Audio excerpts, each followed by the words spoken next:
கர்த்தாவே, ஏன் தூரத்தில் நிற்கிறீர்?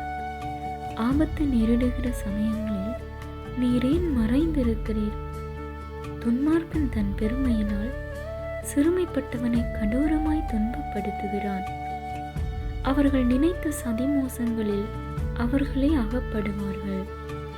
துன்மார்க்கன் தன் உள்ளம் மெச்சித்ததை பெற்றதினால் பெருமை பாராட்டி பொருளை அபகரித்து தன்னைத்தான் போற்றி கர்த்தரை அசட்டை பண்ணுகிறான். துன்மார்க்கன் தன் கர்வத்தினால் தேவனை தேடான்.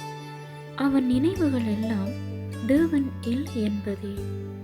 அவன் வழிகள் எப்போதும் கேடுள்ளவைகள். உம்முடைய நியாய தீர்ப்புகள் அவன் பார்வைக்கு எட்டாமல் மிகவும் உயரமாயிருக்கிறது. தன் எதிராளிகள் எல்லார் மேலும் சேருகிறான். நான் அசைக்கப்படுவதில்லை, தலைமுறை தலைமுறை தோறும் தீங்கு என்னை அணுகுவதில்லை என்று தன் இருதயத்தில் சொல்லிக் கொள்ளுகிறான். அவன் வாய் சபிப்பினாலும் கபடத்தினாலும் கொடுமையினாலும் நிறைந்திருக்கிறது. அவன் நாவின் கீழ் தீவினையும் அக்கிரமமும் உண்டு. கிராமங்களின் ஒடிப்பிடங்களிலே பதிவிருந்து மறைவிடங்களிலே குற்றமற்றவனை கொள்ளுகிறான். திக்கற்றவர்களை பிடிக்க அவன் கண்கள் நோக்கிக் கொண்டிருக்கிறது. தன் கெபியில் இருக்கிற சிங்கத்தைப் போல மறைவில் பதிவிருக்கிறான். ஏழையை பிடிக்க பதிவிருந்து ஏழையை தன் வலைக்குள் இழுத்து பிடித்துக் கொள்ளுகிறான். திக்கற்றவர்கள் தன் பலவான்கள் கையில் விழும்படி அவன் பதுங்கி கிடக்கிறான்.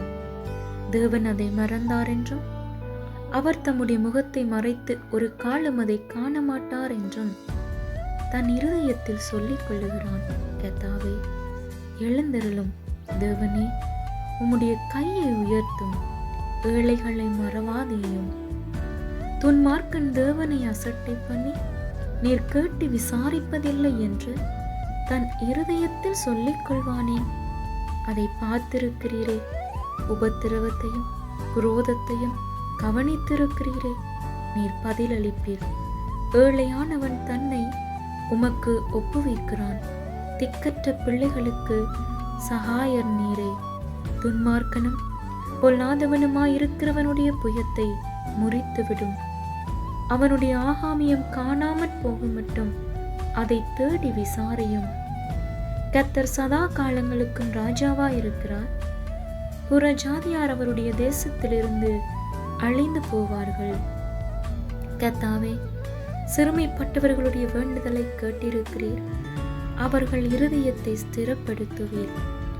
மண்ணான மனுஷன் இனி பலவந்தம் செய்ய தொடராதபடி தேவரீர் திக்கற்ற பிள்ளைகளுக்கும் ஒடுக்கப்பட்டவர்களுக்கும் நீதி செய்ய உம்முடைய செவிகளை சாய்த்து கேட்டருளுவீர் என்பதே. ஆமென்.